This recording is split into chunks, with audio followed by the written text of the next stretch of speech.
میں تو آپ یقین کریں اللہ جانتا ہے کہ یہ رفع یدین آمین بالجہر پر بھی ہم بحث نہیں کرتے، بعض جگہ ہمیں مجبور کرتے غیر مقلد، اس لیے کہ رفع یدین اگر آپ دارالعلوم میں لکھ کر کے دے دیں گے بنور ٹاؤن میں اور کہیں بھی لکھ کر کے دے دیں گے رفع یدین جائز ہے، صرف اولا اور بہتر یہ ہے کہ نہ کرنا آمین کہنا۔ اب ہمارے مناظر کہتے ہیں رفع یدین منسوخ ہے، آمین بالجہر بھی کیا ہے منسوخ ہے، تو نسخ صریحی کہیں نہیں ہے، نسخ صریح ہوتا تو جھگڑا نہ ہوتا، نسخ اجتہادی ہے، نسخ استنباطی ہے، سمجھے؟ اس قسم کے مسائل پہ بحث کرنا، مناظرہ کرنا حرام ہے۔ ہمیں چاہیے کہ یہود و نصارہ کے خلاف اپنی صلاحیتیں استعمال کریں، مسئلہ سمجھو پھر تو بات کرو، لیکن آپ نے تو دیکھا نہ بھی، سمجھے؟ یہ اس طرح نہیں ہے۔ ان مسائل میں آپ یہ ہے کہ بس اتنی اس حد تک جو میں نے آپ سے عرض کر دی ہیں بنیادی چیزیں، اس سے زیادہ نہیں مولانا۔ حیات انبیاء پر جو میں نے لکھا ہے عربی میں ہے، سمجھے؟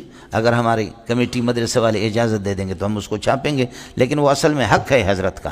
حضرت آپ کو معلوم نہیں ہوگا کہ حضرت مولانا پنچویری ایک عالم ہے، اس کا نام ہے خان بادشاہ، اس نے استاد سلیم اللہ نے مشکات کی تقریض لکھی تھی مولانا عبد الجبار کی التعلیق الفصیح کے نام سے، اس کی تقریض حضرت اقدس نے لکھی استاد سلیم اللہ نے، لیکن حالانکہ استاد سلیم اللہ نے بھی نہیں لکھا، کسی اور بدبخت نے لکھا، سمجھے؟ کسی استاد نے لکھا، اس لیے استاد سلیم اللہ کو بھی گالیاں پڑی اس کی وجہ سے، وہ کوئی جامع فاروقی کا لوسی استاد ہے، اس نے لکھا، سمجھے؟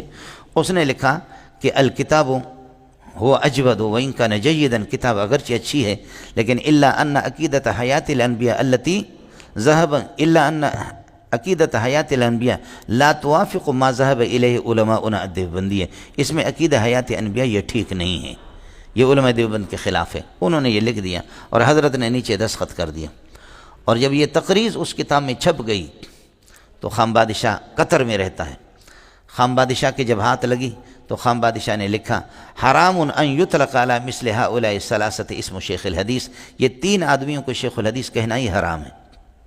کون ہے؟ مفتی رشید احمد کو شیخ الحدیث کہنا حرام ہے، سلیم اللہ کو شیخ الحدیث کہنا حرام ہے، اور مولانا بنوری کو بھی شیخ الحدیث کہنا۔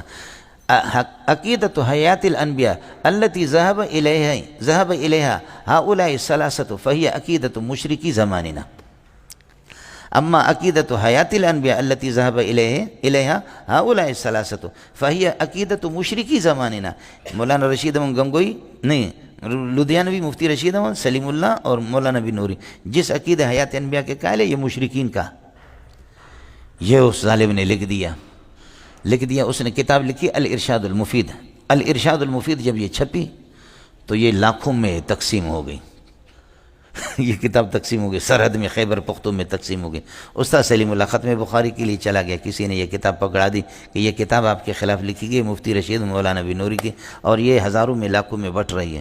حضرت جی جب وہاں سے لے کر کے آئے 200 صفحات کی وہ کتاب ہے، حضرت نے پڑھا، سخت پریشان ہو گیا کہ بھئی ہمیں یہ جملہ لکھنے کی ضرورت کیا تھی مولانا؟ اس نے کہا کہ کیا ہے؟ وہ کہتے ہیں کہ یجب ان یحرک ھذا التقریض، یہ تقریض جو سلیم اللہ نے اس کو آگ لگا دو، اس کی ضرورت بھی نہیں ہے۔ حرام ان یترک علی مثل ہؤلاء شیخ اسم شیخ الحدیث، اس قسم کے آدمی کو شیخ الحدیث کہنا ہی حرام۔ پھر اس نے جو شروع ہو گیا، سمجھے بھائی، اس نے اپنا دل ٹھنڈا کر دیا، خان بادشاہ بن شاندی کل صاحب، سمجھے؟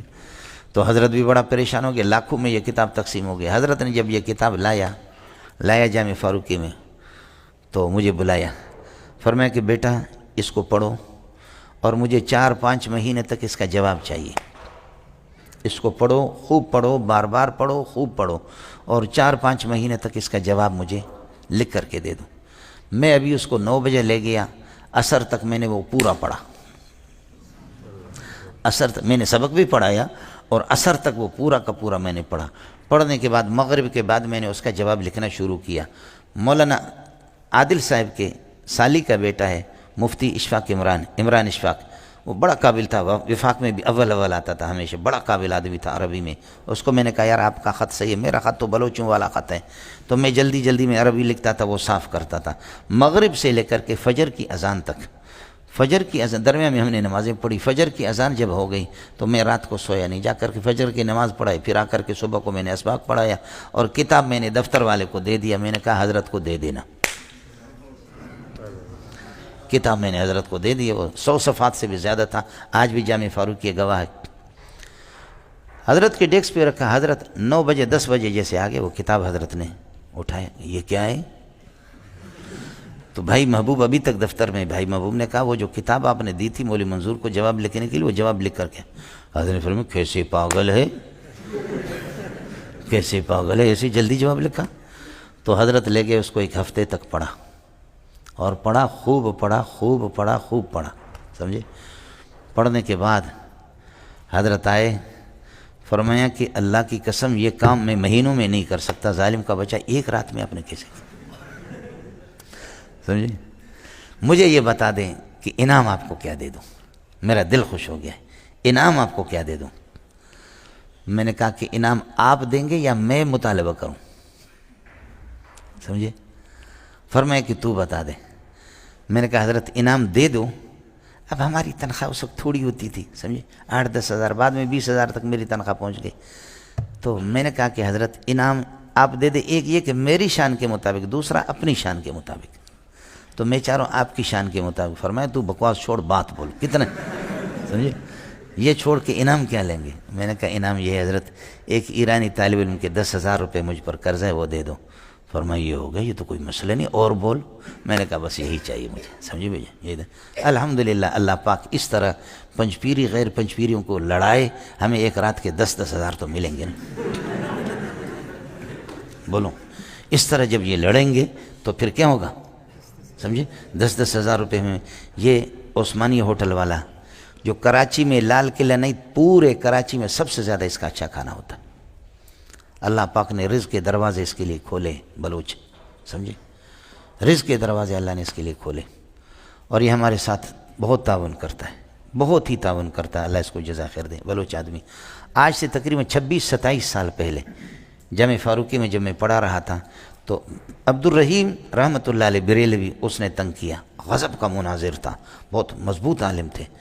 تو عبدالرحیم، تو یہ بلوچ لوگ گئے دارالعلوم کہ اللہ کے لیے ہمارے نوجوان بریلوی بن رہے، تم لوگ اس سے کوئی مناظر بھیجو، یہ چیلنج دے رہا ہے، کوئی بھی نہیں آ رہا۔ دارالعلوم والوں نے کہا ہم ایسا غلط کام نہیں کرتے۔ پھر گئے بھی نوری ٹاؤن میں، انہوں نے کہا ہم بھی ایسا غلط کام، گناہ کبیرہ کا نہیں کرتے۔ کہا جائے کوئی بریلوی بن جائے، کوئی مشرک بن جائے، ہم لوگ مناظرہ کا کام نہیں کرتے، سمجھ رہی میں، یہ کام نہیں کرتے۔ آخر کار کیا ہوا؟ آخر کار ان کو کسی نے بتایا کہ کوئی پاگل ہے جامع فاروقی میں، اس کے پاس جاؤ۔ میں متول پڑھا رہا تھا، یہ آ گیا سرخ گاڑی، 4x4 گاڑی اس کی اس وقت تھی، اب تو 50-60 لاکھ کی گاڑیاں ہوتی اس کے پاس، 1-1.5 کروڑ کی گاڑیاں ہوتی۔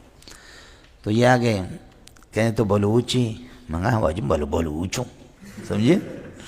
تو کہیں گے بلوچی منگا، بلوچوں، میں نوجوان مائی درور وگان گمراہ بہ گئے، نوجوان ہمارے گمراہ ہو رہے، اور وہ کئی سال سے چیلنج دے رہا، کوئی دیوبندی تیاری نہیں، وہ تکڑا تھا، غضب کا تکڑا آدمی تھا۔ میں نے کہا تم شام کو آ جاؤ، مجھے لے جاؤ، ابھی چلے جاؤ۔ 3 دن کا اس کا جلسہ تھا۔ میں نے کوہستانی مولوی عبدالرحمن کو اٹھایا، کچھ اور، میں نے کہا لڑائی ہوگی، دیکھیں گے، میں مناظرہ کروں گا اس سے، دیکھوں گا کہ اگر میں غالب ہوں اور وہ مغلوب ہے تو مجھے ماں کی گالی دے گا، تم لوگ کچھ بھی نہیں کر رہے، پھر مناظرہ کریں گے۔ اور اگر میں نے دیکھا کہ اس مضبوط عالم ہے، مجھے پھنسا رہا ہے، تو میں ماں کی گالی دے دوں گا، پھر لڑیں گے۔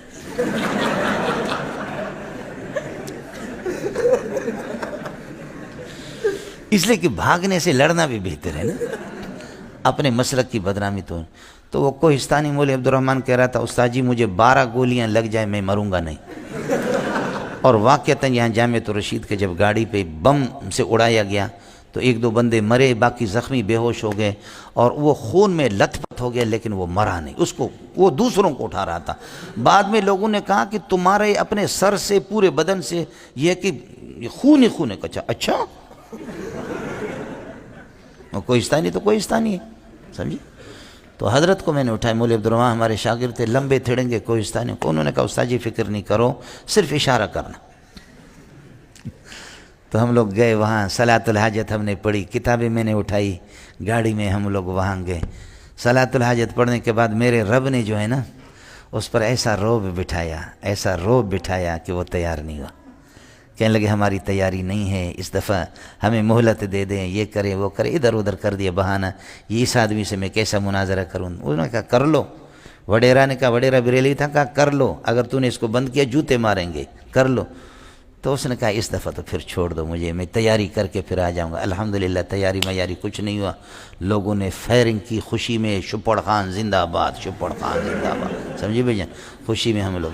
اس کے بعد اس کا فارم تھا، مرغی فارم تھا، یہ جب بھی آتا تھا 10 15 مرغیاں ذبح کر کے لاتا تھا، میں بھی کھاتا تھا، ہمسایوں کو بھی دیتا، دوسرے اساتذہ کے گھر پہ۔ میں نے اپنے بیوی بچوں سے کہا دعا کرو اللہ بریلویوں کو زندہ رکھے، یہ بریلویوں کے صدقے میں آپ کھا رہے ہیں، سمجھے بھائی جان، اور یہ نہ ہو تو یہ ہمیں کہاں کھلاتے۔ لیکن اب الحمدللہ ہمارا اتنا احترام کرتا ہے، اب تقریباً 27-28 سال ہو گئے کہ میرے غلام ہے، سمجھو کہ زر خرید غلام، بہت احترام کرتے ہیں، اللہ ان کو جزا خیر دے۔ اور کبھی ہمارے ایمرجنسی میں ہمیں 1-2 لاکھ کی ضرورت ہوتی ہے، وہ ہمارے ساتھ تعاون بھی کرتے ہیں، بہت اچھا تعاون کرتے ہیں، سمجھے۔ لیکن هل جزاء الاحسان الا الاحسان فبأي آلاء ربكما تكذبان، سمجھتا ہے، احسان تو احسان ہے مولوی صاحب۔ تو حضرت پھر عجیب بات ہوگی، پھر حضرت ہمارے پاس ختم بخاری کے لیے یہاں آ گئے۔ وہ کتاب حضرت نصاب میں داخل کرنا چاہ رہے تھے، سمجھے، انعام مجھے اساتذہ نے منع کیا کہ یہ اختلافی مسائل ہے، اس کو فرمایا یہ وفاق میں داخل کرتا ہوں۔ مجھے کہا کہ اردو میں اس کا ترجمہ بھی کر لو، میں نے کہا کر لیتا ہوں، لیکن میں نے کہا کہ حضرت آپ داخل نصاب نہ کریں۔ اس کے بعد یہ ہوا کہ حضرت اقدس جب یہاں ختم بخاری کے لیے آیا تو یہاں سے جب چلا گیا تو مجھے فون کیا کہ بیٹا میرے سوانے چھپ رہی ہے، میرے سوانے عمر میں کئی چیزیں، لیکن وہ جو کتاب آپ نے لکھ کر کے مجھے دی تھی وہ کتاب مجھ سے گم ہو گئی، وہ کہیں میرے ذخیرے میں مجھے کہیں مل نہیں رہی ہے۔ میں نے کہا استاد جی کوئی مسئلہ نہیں ہے، جب میری کتاب لکھی ہوئی آپ کو نہیں مل رہی ہے تو وہ جو آپ کے رد میں لکھی گئی تھی الارشاد المفید وہ مجھے دے دو، وہ مجھے دے دو، میں اس کو دیکھ کر دوبارہ جواب لکھتا ہوں، انشاءاللہ ایک ہی رات میں ہو جائے گا، کوئی مسئلہ نہیں، سمجھے۔ وہ فرمایا کہ وہ بھی نہیں ہے میرے پاس، پتہ نہیں کہاں کیا خادموں نے کن لوگوں نے۔ میں نے کہا پھر کوئی پرواہ نہیں، مجھے یاد ہے وہ پورا، سمجھے۔ وہ پھر میں نے یہاں 2 دن میں لکھا، لکھ کر کے واپس اس کو پہنچایا حضرت کو۔ اب ہمارے پاس بھی اس کی نقل ہے، ان کے پاس بھی نقل ہے، سمجھ شریف میں ہے کہ نہیں۔ آپ کا حال تو یہ ہو گیا، سمجھے۔ میں نے آپ کے مستویٰ علمی کے اعتبار سے 2-3 باتیں عرض کی ہیں۔ میری گزارش یہ ہے کہ میری زندگی ان چیزوں میں، یہ بریلوی، شیعہ، جماعت اسلامی، اہل حدیث، اس قسم کی ان چیزوں میں ہم نے زندگی تباہ کر دی۔ اصل کام یہ ہے کہ قرآن کو سمجھو، اپنے اندر علمی استعداد پیدا کر دو۔ یہ چند مسائل یہ لفنگے لوگوں کا کام ہے، امت کو پریشان نہ کر دو۔ افسوس ہے تبلیغ پر، افسوس ہے تبلیغی جماعت پہ کہ اب راونڈ میں بھی یہ مسائل بیان ہو رہے ہیں۔ خدا کی قسم تبلیغ والوں کو تو اس کا پتہ ہی نہیں ہے کہ کیا ہے۔ جب مدقق علماء جب یہاں تک ان کی رسائی نہیں ہے تو تبلیغی کی رسائی کہاں ہوگی۔ اب تبلیغ میں عوام میں بھی یہ مسائل، مردے سنتے ہیں نہیں سنتے، یہ مسائل شروع ہو گئے، سمجھے۔ یہ نہیں ہونی چاہیے مولوی صاحب، تحقیق کر لو، بالکل کر لو، لیکن علماء کے تفردات ہوتے ہیں۔ اگر آپ کے نظریے سے کوئی علماء اس کا تفرد الگ ہے، لعنتیں نہ بھیجا کرو، اس لیے کہ تف خیش بر ریش خیش مولانا، سمجھے، اس کا ذرا خیال کر لو۔ باقی آپ یہ کہ کر لے، آپ کو کون منع کر سکتا ہے۔ مزید ویڈیوز کے لیے آپ ہمارے فیس بک پیج کو لائک کریں